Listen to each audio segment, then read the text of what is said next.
A movie about a school shooting told from the perspective of the shooter's parents? Count me in. Now, if you look up some of the movies that I've been reviewing for 2025, you go to IMDb, it gives the year release date. Some of them don't say 2025. Some of them are from 2024, 2023. How many times can I say 20 in a sentence? I'm just going off a list on Wikipedia of American films released in the year 2025. Some of them, like in the case of Eric LaRue, had a limited release until the year 2025. So Eric LaRue is about the aftermath of a school shooting, and it lets us experience the fallout from the shooter's mom's point of view.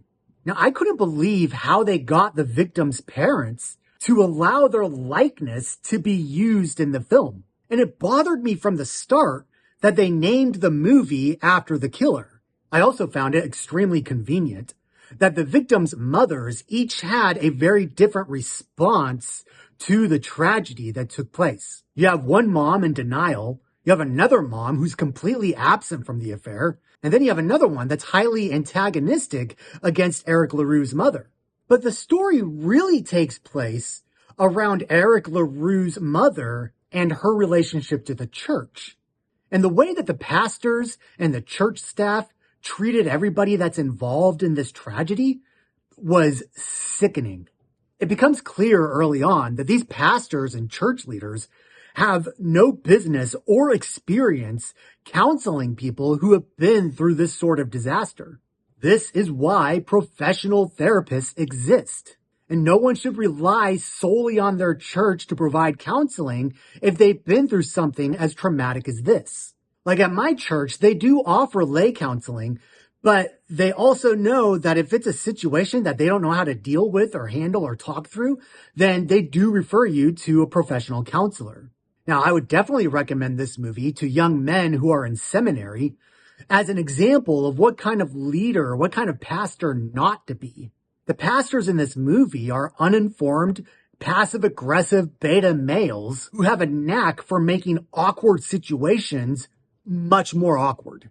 So who's Eric LaRue? And who did he kill? And where did it happen? Only after I watched this movie did I find out that this is not a true story and it's actually based off of a stage play. I was played. But Judy Greer plays an extremely vulnerable and sympathetic character.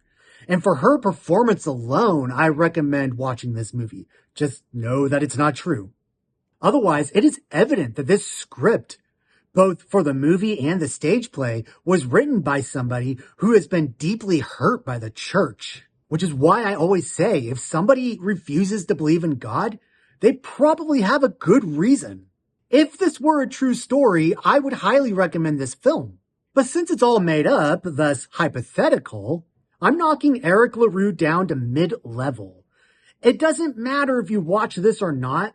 If you're not in the mood to be depressed, I'd recommend you watch Dear Evan Hansen instead. At least that one's got some songs. And it's a bit more optimistic about life. Have you seen Eric LaRue? If so, let me know down below. Don't forget to subscribe so I can see you in the next video.